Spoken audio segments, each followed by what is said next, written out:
Okay, there we go. Jordan, welcome to the podcast. Thank you so much for coming on. Hey, thank you so much for having me. I've been watching your content for quite a while, and it was actually when you reached out, I was about to reach out to you to come hop on our podcast. So it's perfect timing. No way. Yeah, no, yeah. I love your content. There's few PTs out there that are actually doing a good job of building a community with valuable and engaging content, and you knocked that out of the park. So well done on Oh, you're knocking it out of the park with the flattery like right away. Thank you so much. that. Wow. I appreciate it. Yeah, I heard about you and your company through Chris. He does Comprehend AI. Yep. And I think you helped him a lot with his business in the beginning. And so he had all these great things to say. And I just knew that you had to come on eventually. And I'm down to come on your podcast too. Heck yeah. Yeah, I know because all of our people want to get so much better at creating content. I know there's so much fear and insecurity that comes out of that. And so that's what I'd love to chat with you about sometime. Oh, let's do it. We can even talk a little bit about it today because I do think social media marketing is it's just a question I get a lot about and I'm not Yeah. sure that although it might look like I know what I'm doing, I'm not entirely sure I figured it out. So, yeah, we None of can us touch on do. it. No. No. So for the listeners, tell them a little bit about Clinical Marketer Yeah. and how you founded the company and what's been going on since then. Yeah, so Clinical Marketer helps cash-based practices, primarily physical therapists, learn the skills to grow and scale self-sustaining businesses. So it's not just about marketing your practice because every business as a whole is a lot like our patients where there's a lot of interconnected parts, and anytime you change one piece, things down the chain also have to adapt in order for those changes to be sustainable. So what we do is we teach PTs that are generally really burnt out. They never expected to be entrepreneurs. They did it out of necessity. We teach them how to kind of step into their own power as an entrepreneur, develop the skills that they need to make money and to increase their impact, and hopefully build something that one day can run itself that they could sell and put their family in a really good position. Very cool. How did you get the idea for a Clinical Marketer in the beginning? Because you've been Yeah. operating for a while now. Yeah, go on over 10 years. I've been in the physical therapy and kind of cash-based healthcare space, and I fell into this 100%. It started when we were in college, and my co-founder and we built medical software for the sports performance hospital. That's like the premier sports medicine facility in Wisconsin. They sponsor the Green Bay Packers, and we're building patient experience software for them. And that turned into its own company. We raised a bunch of money, ran that company for about 4.5 years, and it just sucked the life out of us. We hated it, every second of it. But we loved working with the clinics that were using our software because we're doing a lot of consulting and business mentorship for those people, and we just loved that side of it. And it turns out it was easier to sell business consulting for a pretty reasonable retainer compared to like a $30 a month subscription. So we're like, the heck with that. We're going to start doing marketing and business consulting for practices. And then we did kind of like an agency model for a number of years. But then when COVID happened, all of a sudden, like who were operating out of gyms were forced to shut down. And a lot of the people who were helping, they could no longer afford agency support. But these people became like family to us because they kept our lights on and they believed in us. And so like that doesn't mean nothing to us. And so we worked for them instead of running their ads for them. For free, we just trained them how to do it because it's actually really, really easy. And then once we started teaching them how to run your own ads, here's how to sell, here's how to look at your KPIs and make business decisions, well, people's results exploded better than we ever got as an agency. And so that's when, since COVID, we're like, we're just going to teach people how to do this because nobody really needs an agency because running your own ads is really, really simple. You just have to get over a little bit of a hurdle, and then most people can do it in under an hour a week. And Under an that's when hour. Clinical Marketer was born in 2019. How cool. And so now you guys have been operating for about 6 years. Yep. And what all do you do for your current clients today? So say Yeah. I'm like, I want to work with Clinical Marketer. I'm terrible at creating Google ads Yeah. and meta ads. What services do you provide? And I guess are there tiers to that? Yeah, there's definitely tiers. There's two layers of the program. So in any business, there's like 5 core functions. There's lead acquisition, lead nurturing, conversions, fulfillment, and retention. And so Clinical Marketer helps each and every one of those. But our frontier program is lead acquisition, lead nurturing, and conversions. And so when you come to work with us, we help you design, okay, are you selling the right thing? What does your patient experience look like? Is this something that is actually worthy of charging a premium price tag for? Because if it's just as good and you're delivering the same service that you delivered when you worked at your outpatient job, well, then it's not actually worth more than a copay. And so we help them design what that actually looks like, what world class actually is, and how to deliver that. And then once those pieces are in place, how do we actually advertise it? And so how do we get the right types of prospects contacting us who aren't just looking for the next cheap free thing, but people who are truly interested in investing in their health? And then how do we communicate with them where the value is obvious and that the cost of the investment is only exceeded by the cost of not working with them? And so we really work with them on just like their offer, the marketing, as well as the sales. And then once you have that piece down, once that's as optimized as it can be, well, then the only way to grow beyond that is to then either hire people or to add different acquisition channels. And so that's what the next stage of our services really handles. Like, how do you become a real CEO? How do you track your numbers? How do you make decisions? What's going to be the next thing you need to do in your business that's going to increase your profitability and the sellability? Sellability, is that a word? It is now. Right. Okay. Everything you're touching on is just hits home for me so much because I haven't been in practice for very long, but I definitely think that I've learned through trials and tribulations along the way what works, what doesn't, but I'm definitely not 100% there. I'm curious when you're working with, because you mostly work with cash-based PTs, correct? Yeah. This over the last year, we've launched our own functional medicine practices as well as direct primary care because we see those as natural allies. We think the future is integrative health clinics, not like med spas, not that sort of thing. We think real like healthcare reform and change is coming from cash-based functional medicine, direct primary care, and physical therapy working together. And so this year we've opened it up to those other professions as well. Very cool. But primarily physical therapy, yeah. When you see those physical therapists starting out, say year 1 of their practice, what mistakes do you see them make? If you could call it a mistake, or just maybe things that you would change on their operations side in terms of what they do for marketing versus maybe what they should be doing. They're just guessing. They're just guessing at stuff. That's literally me. Right. Right. And it's like we have to learn to look at our businesses as patients, and it has all these interconnected parts, and we have to identify like what is like the root cause of any issues that we have right now, and we need to track our numbers so that we can make informed decisions. And a lot of people, they just go out, they maybe get some sort of rental agreement with a gym, and they think people are just going to come their way, which is very rarely the case unless you find yourself in a really fortunate, situation. And so we have to take a look at, okay, if I just open this door, how many people are just coming my way? Is that enough to hit my goals? Probably not. So what are the activities that I need to learn and the skills I need to develop to make sure that I consistently get people in the door, whether that's organic marketing or paid marketing? And so I think there's a lot of gurus and coaches that are out there that make entrepreneurship and starting a practice sound easy, and it's not. Entrepreneurship's the hardest game in the world, but to me, like, God teaches us through difficulty and hardship. And a lot of people aren't prepared for that hardship, and they don't look at it as the lesson that is given to them to turn them into who they're trying to be. So they just kind of like crumble under the pressure rather than leaning into it and learning the skills that are clearly not working for them at the moment. That's kind of a wide answer, but no, I think it was wide, but then also you narrowed it down. It's interesting the guesswork that you mentioned because it's not something that you cover in PT school. Obviously, no one's going to physical therapy school to learn how to market or how to sell. We're going to learn how to help heal human bodies and be movement experts.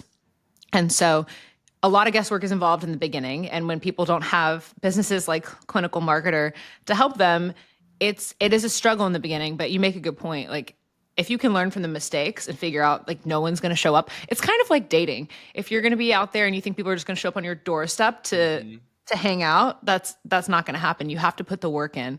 I don't know where I came up with the dating analogy, but yeah, It's it's perfect. It's exactly like that. It's like if you yeah. build it, they're not just going to come. I think another thing is there's a lot of ego that has to be let go of to be successful in business because the entrepreneurial graveyard is riddled with incredibly good clinicians that just didn't know how to learn things that they were reluctant to try to learn how to do. There's a like my partner Ben, admittedly one of like he's not a good clinician, so he got himself out of treatment as quickly as possible, and that's why he was able to grow so much faster. And so I think a lot of people think because of their credentials people are just going to come to them, but at the end of the day patients don't care about your credentials because they don't understand what they mean. They don't have the context, and that's why some people are going to personal trainers for rehab. That's a really good point. I'm curious from your perspective, what do patients or potential clients care about the most when they're considering in-network copay Yeah. provider versus this paying a premium cash-based physical therapist? What's going to make them change their mind? Is it the marketing? Is there something else? No, it's something else. It's how you make them feel. Everyone makes a buying decision first with emotion and then justifies it with logic. And so cash based clinics stand out when they truly understand and can describe patients' problems as good, if not better, than they do. Because anyone who can describe the problem the best is always perceived to have the best solution. And so if you understand, like if you're working with runners and you understand the pain of being told like, hey, you just got to stop running, and you can articulate that well to patients, that's going to attract them very much to you, and they're going to choose you over going to Athletico, who is really just trying to get you out of pain but not necessarily running marathons again. Right. you know Okay. And how can clinicians, let's just say we'll use me as an example, yeah. express that they are the ones that can create that emotional experience and be present? How can they transfer that over into their marketing? Yeah. So it's actually pretty simple. So under like we call it like for example in our ads we call it a relatability statement, asking a question that only your avatar would understand. So if like you're like what populations do you work with? A lot of weightlifters. Okay. I like to say the weekend warriors of Yeah. Chattanooga, but anybody from, we'll say, age 25 to 55 who Right. are they're active and they're trying to get back to something. Right. Like tired of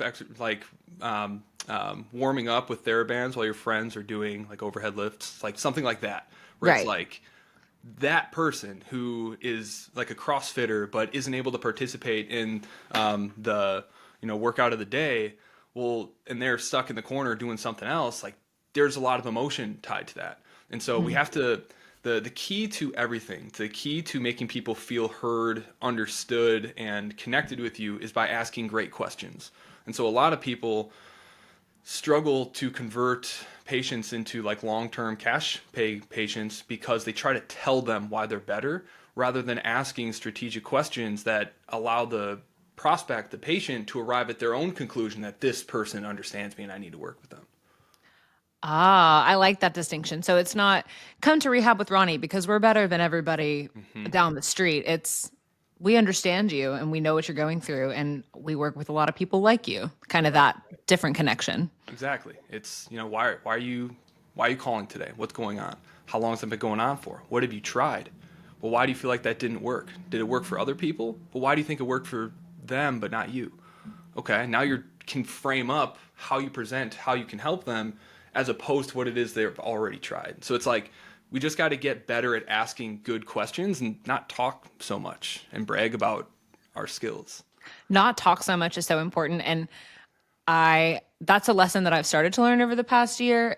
And it's just a skill you have to continue to refine. But patients offer up a lot of information if you just give them the opportunity to. And I think it's natural as physical therapists to want to fill in the blanks and be like, oh, okay, so you're feeling this, and this is what we're going to do. And kind of not interrupting, but maybe not letting there be the silence and letting them fill the space. So Right. I think that is an important thing to start to learn if you haven't already. Right. Because no traditional clinic is taking the time to ask those types of questions. They're just like, yeah, what's going on? What insurance do you have? When can you come in? That's it. And so if you can Right. take the time to actually like understand what it is they're looking for, what they're going through, how it's impacting their lives, what they've tried, why they think that doesn't work. Well, now when you tell them how you can help them, they actually believe you because they are actually articulated their entire story for the first time. Right. I'm curious with newer clinics, and we could say new being anywhere from 1 to 3 years operating. What's the balance like in terms of what you see return on investment with digital marketing versus that in-person marketing, word of mouth referrals? Where does the balance fall with that?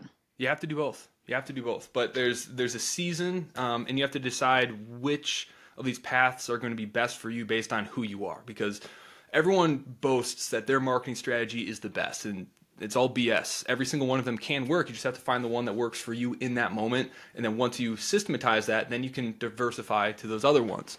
And so it's hard to compare the ROI to them because it really like there's some people who will kill it with ads because they're more of an introverted person who's more analytical versus the person who's very outgoing that can just make friends in any room they step into, right? And so typically, like if someone's just starting out and cash flow is the most important thing, well then yeah, go ads. It's the fastest way to get cash flow in the door. And then as you're getting that cash flow in the door and you have something that's a little more automated, you use that extra time to still be building those relationships. Only now, because you already have cash flow coming in, when you go out to build those relationships, it's not coming from a place of desperation. And they can always smell that because you don't need them to want to refer to you, and they can tell. And so start with the ads, build the relationship simultaneously, but you want to make sure that if any one system went down, no more than 70% of your traffic is going to stop. So if you're reliant on any one channel, that's a problem. I like it. I feel like this is hitting home for me because with me starting my business, I didn't try a single Meta or Google ad until probably 6 months in. And I really did bank on the fact that I was located inside of a gym. The gym was going to send me people. Those people were going to tell their friends. And honestly, it did work, but it wasn't scaling like I had wanted it to. And I wish I could go back and do things over and see what it would have been like if I had employed something like Clinical Marketer to try and help me figure out the things that I just don't know. But that's the beauty of it all, though, right? Like at the mistakes we make, the challenges we face, like that is what gives you the wisdom, like down the road, to like help other True. people who make those same mistakes, right? So it's like everything's a win if you think about it hard enough. Oh, I love that. No, I completely agree. I always used to say, like, this was my mantra last summer when I was just still trying to figure my stuff out. Yeah. I would just say, like, you can't fail if you don't quit. Like, I will just continue on, and it's not considered a failure if I'm still working on it. Right, 100%. And I think that's a mindset that serves everyone if they can adopt it. So many people like they hear these success stories, and everyone should really pay close attention to their internal monologue if like they're saying like, yeah, that must be nice, like I could never do that, yada yada yada, because that has killed more dreams than anything else ever has. And luckily for me, and it sounds like you're the same, or it's like I've seen other people be successful, and it's like if they can do it, there's no chance that I can't. All I have to do is just not stop. Exactly. Right. Just having the driving force being always forward. And yeah, to your point with the comparison, they say comparison is the root of all evil, takes away all joy, something like Yeah, that. thief of joy. But Comparison yeah, is the thief of joy, the thief of joy. Right. And I mean, that's applicable to any aspect of life, but especially in business, because there will be social media is great at showing you all these other people that are succeeding in the business that you want to do. And you have to be really careful and introspective and make sure that you're not looking at that and comparing your life to that because you're just seeing a short snippet and a lot of struggle is behind whatever has happened to get to that place, right? Like you said, entrepreneurship is the hardest game in the business, but also the most worthwhile, I think. Definitely. There's so much like as long as you're investing in yourself, you won't lose. It's when people stop personally growing, because our businesses are just reflections of ourselves, not the other way around. And as long as we're always working on ourselves, our business is always okay. Um, so yeah, I think people need to pay close attention to their internal monologue and start to challenge some of the beliefs that they've never questioned, because a lot of people never charge what they're worth or feel comfortable charging what they're worth because their financial like thermostat or their beliefs around money were passed down to them from their parents. And it's, you got to ask, like, where did these beliefs come from, and do they come from people that have the life that I want? Probably not. And so there's a lot of introspection that needs to happen. And I do find that a lot of clinicians have a hard time opening their minds to personal development. Have you noticed that? I I think so. I think there's just two camps. There's either the person who is very eager to get out of whatever setting they're in. Yeah. And I think I might be hyper exposed to those people because I share a lot of that content on my page. And so those people find me. And then you have the clinician who really doesn't want to go that path. And there's truly nothing wrong with that, but they're not interested and not worth the risk. And no, thank you. I'm good with my day job. And Oh yeah, both are great. I mean, you need both in the world. 100%. But yeah, it is interesting. I don't know if I've noticed it specifically in physical therapists, but yeah, I think I'm overexposed to all these people that are like, Ronnie, I want to do what you're doing. How can Yeah. I get there? Yeah.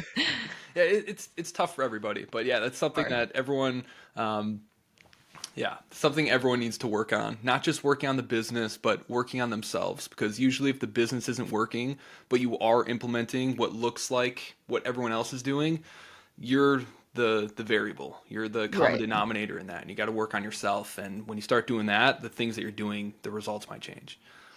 Yes, just addressing the root cause, and you are the roots because you started the business in the Right. first place. Exactly. So, speaking on success stories, I'm curious if there's any that stick out in your mind. You've been doing this for a while, so I'm sure you Yeah. have several, but are there any that you could share with listeners that just stick out in the history of clinical marketer and what you Yeah. guys have done?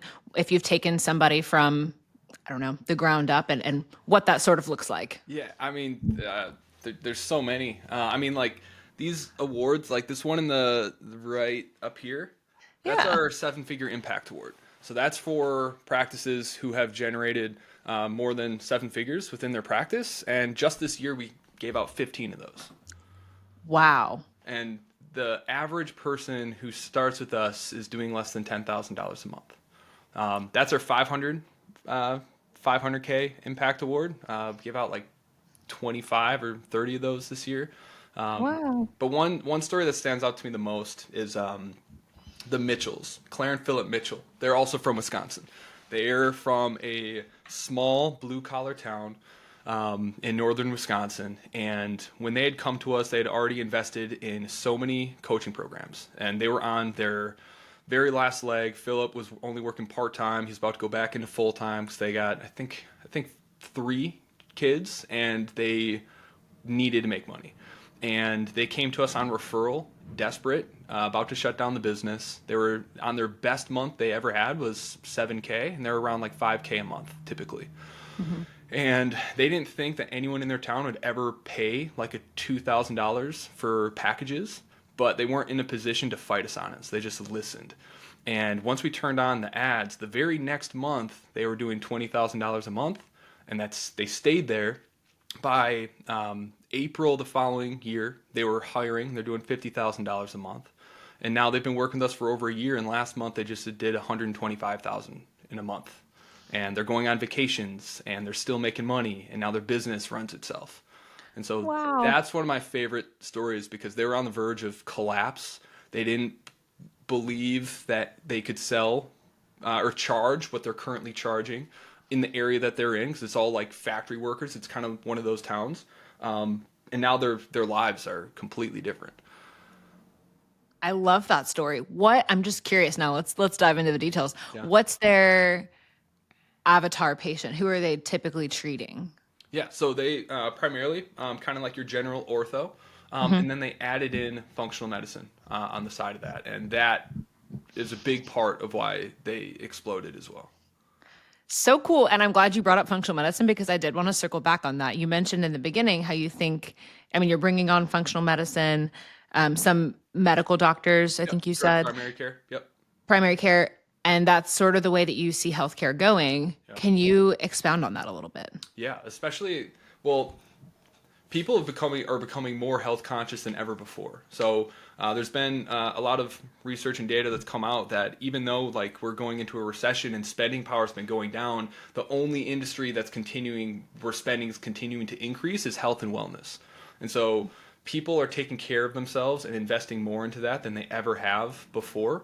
And with physical therapy, especially cash physical therapy, because it's reached a stage where it is more saturated than it's ever been. Finding PTs to hire is really, really difficult because everyone just wants to start their own practice. And so what we found is, because functional medicine it's supposed to 10x in the next 10 years. It is actually like exploding. Instead of, if you can't find a PT, hire an NP, a nurse practitioner, and go functional medicine.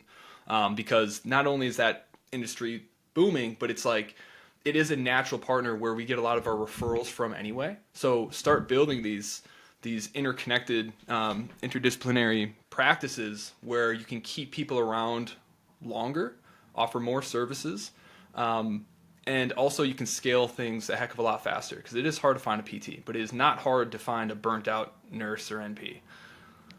Huh. It's interesting timing because literally this week on my list of things to do is there's a new like holistic wellness doctor, and I wanted to go just introduce myself and see what's up a little bit just for myself and my own personal research, and also wanting to know when patients that come to me and are frustrated with their current medical care, who can I refer them to? So it's really interesting that you bring that up. Right, because those are the two best, most consistent referral sources we have. Obviously, like gyms and doing workshops, that's really good.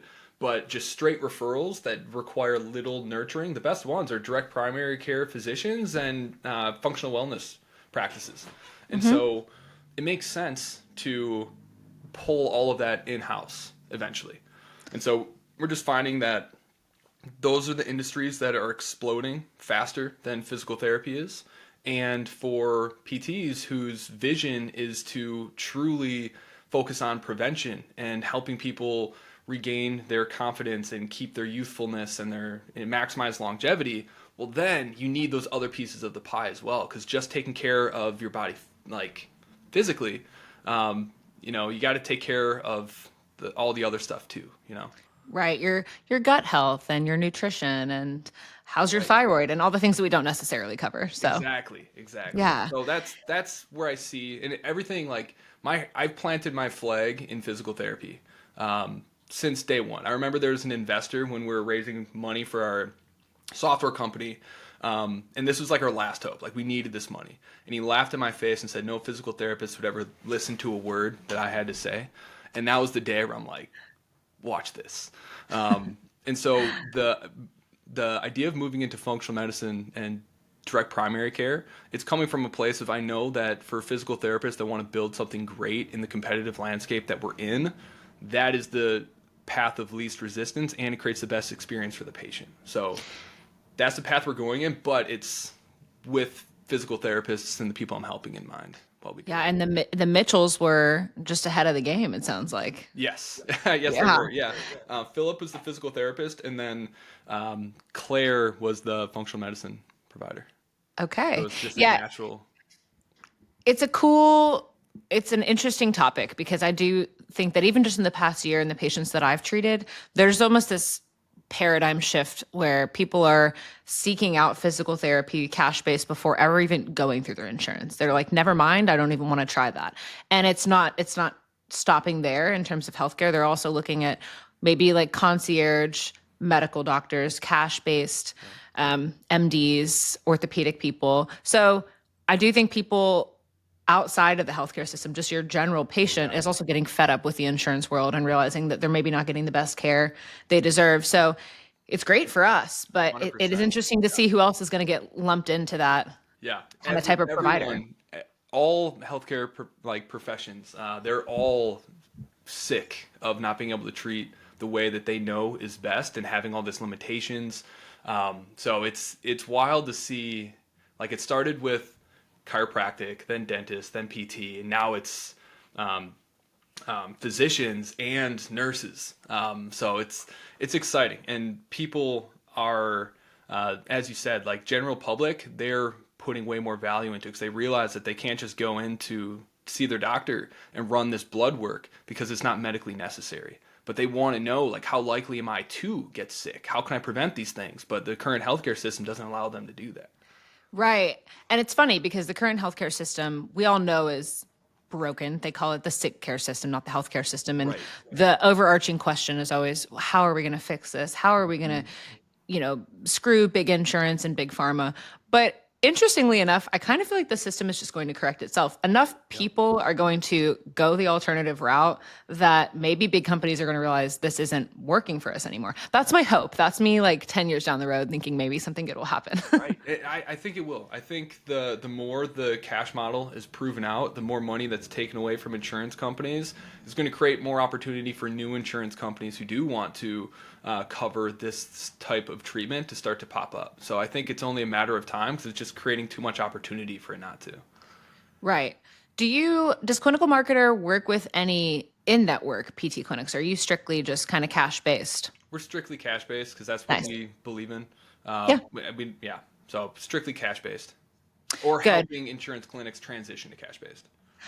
Okay, that actually leads me to my next question. I was curious when those insurance-based clinics are making that transition, what's a common point of contention? And I guess is there any aversion to that? Are they nervous about it Yeah. or is it pretty smooth They're sailing? usually freaking out because they're seeing like 1,000 patients a month. So it's like big volume, like we're turning around oil tankers.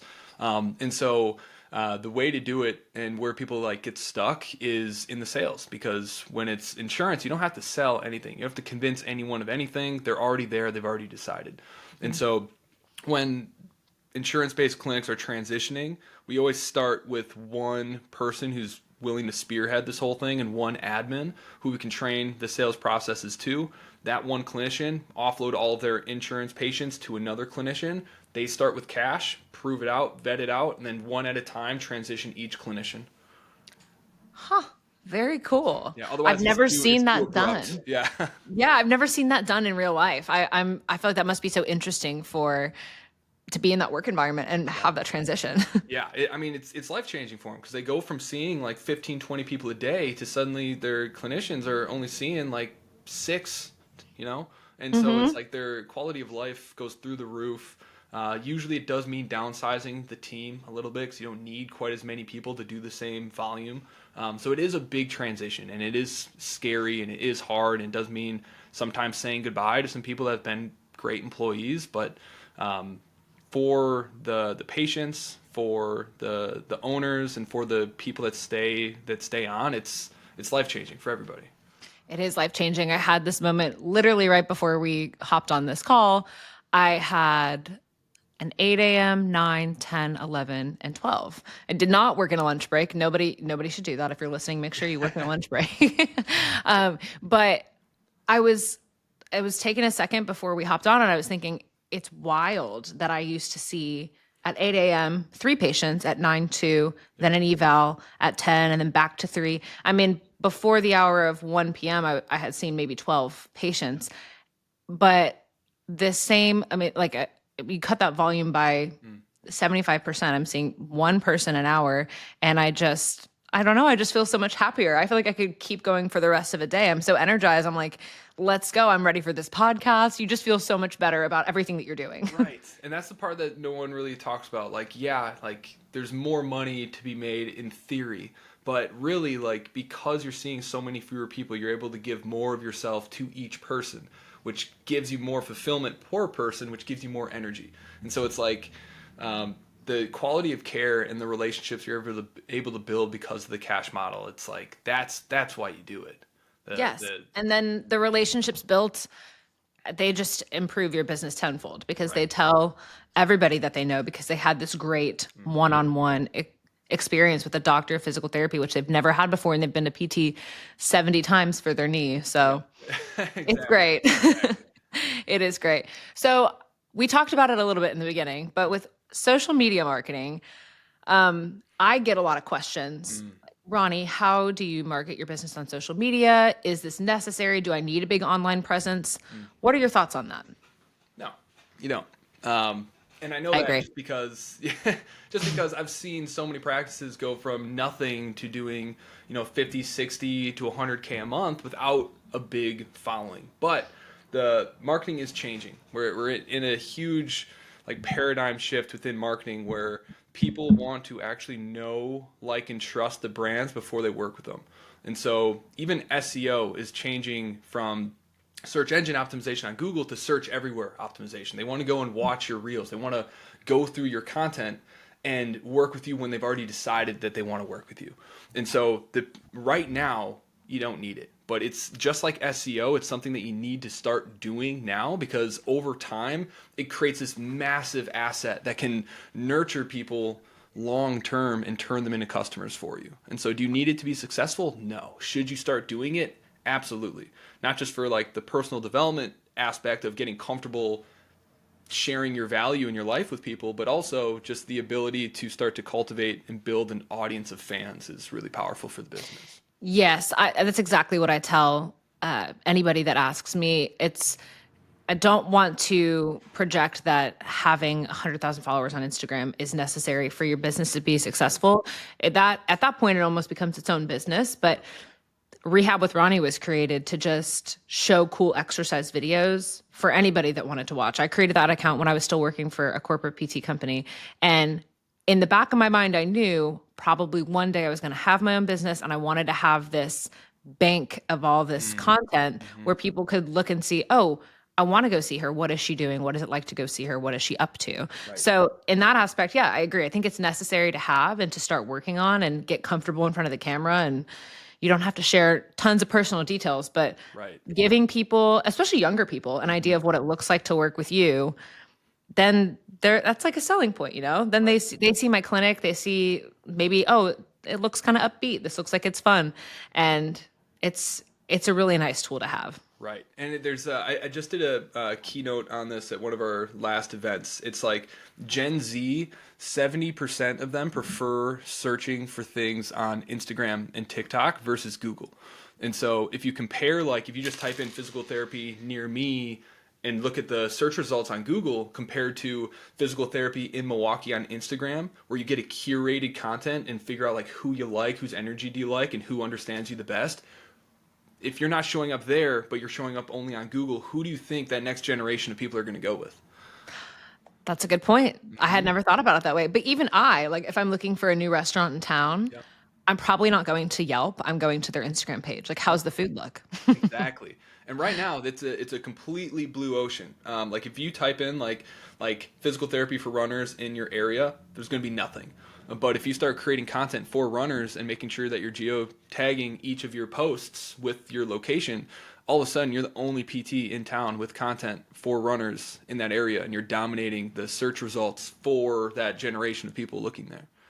And Boom, done. right now that might not be a big deal, but in the next 5 years, 10 years, that's the future. And so it's better to get started now than wait until it's a necessity. Yeah, I totally agree. And just to reiterate, you don't have to have, you could have 20 followers on there, Hmm. but people will be able to find you and be able to use you as a resource. And Right. that's the main point. And I think that's an important distinction. Like if you're just building a brick and mortar practice and that is the scope of what it is you want to build, well then your followers really don't matter because how many people in your local area are actually a good fit for your practice, right? So in Right. that way, followers are a little bit of a vanity metric, but if you're hoping to build an online program, well now it's essential. Now you have to be producing content at a consistent rate for a long time to build up that following. That's so that's the conversation I have with people who are like, should I start like an online thing? I want passive income, or should I start a practice? And it's like, well, there's no such thing as passive income. Do you like making content? Do you want to spend all your time Right. creating content? Because that's the trade-off you're making. You're either networking, running ads, and building a practice, or you're meticulously creating content, mastering the algorithm, keeping up with the updates that are required and the trends. So Right. one's not better than the other. Both are a lot of hard work. Yeah, my answer is always, I mean, what is your goal with the account? If Yep. your goal is for people to discover your local business, that's going to drive your content one way. If your goal is to build a personal brand and have people trust you as a credible source and follow your online programming or reach out to you for virtual sessions or whatever, have brands work with you, totally different ball game, a much more involved ball game. Right, exactly. If you're trying to Yeah. do anything online, you have to be pumping out content a lot because there's someone Yes. else out there, probably a lot of someone else's, who are producing content at a much faster pace. You're Yes. gonna win. And to do that point, I do feel like a big barrier to entry or perceived barrier to entry for a lot of people is like, oh, but so many other people are doing it. It's such a saturated field. Why would I be any different? Yeah. You actually don't have to be like just because there's a lot of other successful physical therapists online creating content doesn't mean that you can't be the next person doing that. There's so much turnover and there's so many people out there that are consuming content 24/7. You don't have to reinvent the wheel. You can Right. still do everything that everybody else is doing and have a very successful account. 100%. There's so many people out there, and the fact that there's someone else who's out there doing it bigger, that becomes your competitive advantage. You're just a number to them. To you, Right. this matters. Now I'm gonna make sure you get the result because right now all I care about are case studies and results. Right. So it's like Exactly. you can have a much more personal relationship with people, and that's what's gonna help you grow. Yeah. Yeah. For those listening, because many of the listeners are physical therapists, PT students, people considering going off on their own, what would you say clinical marketer does a little bit differently, maybe than other options, when they're considering bringing somebody on to outsource or not outsource, but learn how to do the digital marketing side of things? What is clinical marketer going to do differently for them? Well, I don't tell like whenever I'm talking with someone or like selling them into our program, the first thing that I let them know is like we're not an agency, we're not a done for you group. I don't even consider us a marketing company. What we are is a group of practice owners who are sick of working with agencies and sick of working with marketers who decided to learn all this stuff ourselves. And when we started doing it ourselves in-house, things grew and scaled much more quickly. And so when we're working with someone who's brand new, like we're not doing your marketing for you. We're teaching you how to think like a CEO and make informed business decisions. And so the first thing you need, cash flow. And so we're going to teach you, here's how to attract your ideal patient population. Here's how to identify, here's how much you can afford to pay per customer. Here's how you sell them. Here's how you retain them. And then once we have all that data, what's the next piece of the puzzle? One of those 5 mechanisms I mentioned, lead acquisition, lead nurturing, fulfillment, conversions, fulfillment, or retention. That any given time, one of those is the weakest link in the chain. And so you have to be able to identify like which one of these things is broken and how do I actually solve it? Because working on anything else is just going to have diminishing returns. And so we teach you how to understand those mechanisms, how to measure them, how to identify which one's broken, and then how to fix it. And if you can just keep doing that, well, that's how you create that month over month growth versus like those, bumpy cash flow months where it's like feast or famine. So that business education is basically what we do. Yeah, and I like that it's education centered and not let me do this for you and you'll never know. It's a secret. We're behind the curtain Right. type of model because education's empowering, and I think you're going to give business owners like feeling of ownership over what they're doing, and then they can take that and run with it. So I think it's great. Right, because there's a quote on my wall that I've had since I was like 18. It's this janky little poster, but it says, the only way to win is to learn faster than everybody else. And so what we do is help you learn faster than everyone else, all of the skills that are required to be a great CEO. Now, we don't believe, like, we want to run businesses that run themselves. Like, we want to get out of the day-to-day so that we can focus on other things in our life that we want to do. And so we teach you the skill of marketing so that when it does come time to delegate it and hand it off, you can do it from a position of leverage versus hoping that the person you're talking to actually knows what it is they're talking about. Instead, it's, I have this system, it's already working. Here's the SOP for managing it, just don't break it. And now you're in a much more leveraged position where you're not just, you kind of bypass the trial and error with agencies piece when you just know what you're doing. Very cool. If you had any advice to a new clinician, or I guess not a new clinician, but a new clinic owner, and they are in the guesswork phase of things where they're just not quite sure where to go, and they're thinking word of mouth is just going to be kind of the best bang for their buck, what would you tell them starting out? I would say to put in so much work that it'd be unreasonable for you not to succeed. I love that. I got I got that from something that Alex Hormozy said, and that's really all it takes. Most people who are out there, even if they're already established practices, like they're not as streamlined as you think they are. Most people are just winging it, and so if you are really determined to build something that is meaningful, that can provide you time and financial leverage, where you're able to impact and give back to whatever community that you want to have, get crazy about learning the skills that are going to make you successful. If you don't have money, great. Every moment that you have that's available, you should be out there networking, getting to know people, having people say no to your face, and developing that like callus of handling rejection. Get out there every single day, create the cash flow you need to then invest into the next skill you need to develop. A lot of people, they want to start a practice, but they don't want to change who they are. But in the version of you that has a 6-figure or 7-figure practice that now you're able to live life on your terms, that person has a completely different set of skills. And so decide what it is you want, what version of yourself is required to have that and sustain that, and then chase after those skills like nothing else matters. Yeah, become obsessed with it. Right, exactly. Yeah, I love that. I think that should hit home for a lot of people. If you're not wanting to change as a person, you probably won't get very far, because inevitably the core of who you are is going to change as you start to learn and grow and get used to rejection, overcome the fear of failure. So yeah, you can't fail if you never quit. To go off of that as well, just because I know a lot of people will do that, but then a lot of people burn out because their expectations are wrong. So people overestimate what they can do in 3 months, but greatly underestimate what they can do in 12 months of consistency. And so if you hit the pavement and you're out there meeting people and you try all these different things, but nothing works in 3 months, who cares?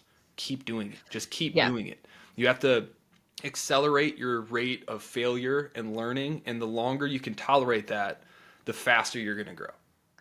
Yes, and the more comfortable that you can be with not reaching the goals that you thought you like, not being in the place where you thought you might be in 3 months, the better you're going to be. Now that doesn't mean like, oh well, I didn't make it, so I guess we'll just whatever, not try again. But I mean, gosh, I remember thinking by June of, I'm thinking last year, I'll have 10 patients on my schedule on a regular basis, and it just didn't happen. And it took a while for that to happen, and things are definitely picked up now, but it was almost the more of a driving force for me to work harder, because I was like, wow, this hasn't happened yet. I must continue. I must drive forward. Right.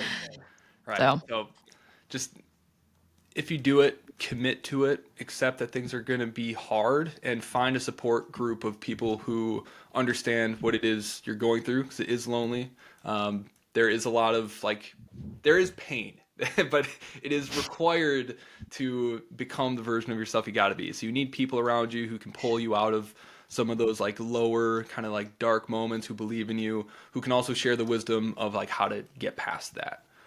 So find your support network is and that support network, those people, if they're real ones, they want you to succeed, and they're going to they'll be there every step of the way. I've definitely found that. I feel like there's just this common sentiment online where people are like, oh, when you want to try something different, no one's going to be there for you and they won't have your back. But I feel like I've experienced quite the opposite. If you truly have good people in your life that want to see you succeed, they'll help you out, and you can't do it alone. It's truly not possible. And if not, cut them out. If there's someone you can't cut out, then just limit the amount of exposure you have to them. You have to be around people that believe in you even more than you do. And that's what's going to accelerate your growth faster than anything else. Yeah. Where can people find you if they're wanting to maybe use Clinical Marketer? Or if they just want to hear more about you have a podcast too, right?